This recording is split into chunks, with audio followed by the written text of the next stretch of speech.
Well, it's thought that around 11 million people have been affected by these earthquakes in Syria, a country where many people have already been displaced by the war. Rula Amin is from the United Nations High Commission for Refugees. Rula, homes have been destroyed. We've seen the awful pictures, thousands of people clearly in need. The weather is bitterly cold. We've seen the snow. What is your priority at UNHCR? Well, the priority needs are rescue and search efforts, because the bodies that are under the rubble need to be taken out, and more importantly, the people who are still stranded under the rubble needs to be taken out. But unfortunately, there's not enough equipment or the needed equipment to help people. We have seen people doing it with their own hands, with shovels. On top of that, many of the people who survived, they need shelter. They need a place to stay to protect them from the snow, from the heavy rains, to be able to protect their children. They need food, they need mattresses, they need blankets, they need medicine, they need medical care, they need psychological care. We have to, as you said, these people have been going through so much after 12 years of crisis inside Syria. And more than 6.8 million Syrians are still, to this day, internally displaced inside their own country. So they were living in flimsy shelters, tents, partially destroyed buildings, very weak structures, and then the earthquake came. And even if these structures did not collapse, they became unsafe. They could collapse any minute. So these people all had to flee, and now they need shelter. They are staying in schools, in mosques.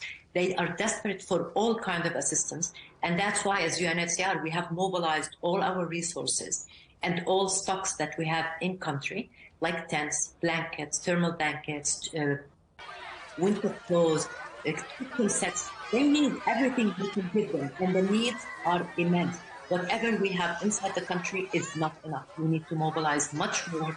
We need to get it to them as fast as possible, and we need to reach them as quickly as possible. The first aid convoy has managed to get through to Syria. How difficult was it to organise that, to get material through and to get the paperwork through on Syria? It was very difficult. It wasn't a matter of paperwork. It was a matter that there is this border crossing that goes from Turkey into northwest Syria, which the Security Council has authorized United Nations humanitarian agencies like UNHCR to bring in humanitarian relief to northwest Syria. And this is what's been happening for the past few years. Now, when the earthquake happened, it damaged the main road where the trucks and the trailers used to bring in all this relief. Thankfully, we had some pre-positioned items, tents, blankets, mattresses, medicine, food, all kind of agencies had their own pre-positioned material, which the partners we have on the ground used to reach the people who had been affected. But it's nowhere enough, because what's happened is catastrophic, and the needs are so huge that we need to bring so much more. We can bring in aid for the next 10 days, and it's never enough.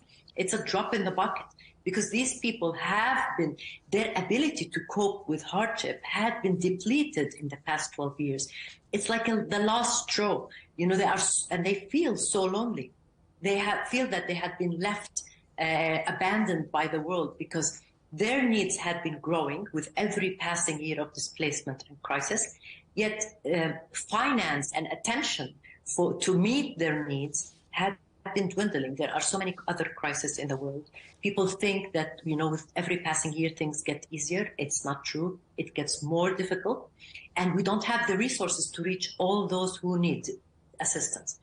Just to give you an example, inside Syria, more than 70% of the population, more than 15 million people, even before this earthquake, needed humanitarian assistance to survive. That's a huge number. It's a tragic number. And now this is going to be even complicated further, and the needs are going to be bigger, and we need more resources. They need more support. They need the international community to step forward, to assist, and to tell them that they are on their side. It's very important not to forget about Syrians. It's almost 12 years of constant crisis over crisis, compounded crisis. They have the conflict. They have COVID-19. They have deep economic crisis inside the country, and now the earthquake.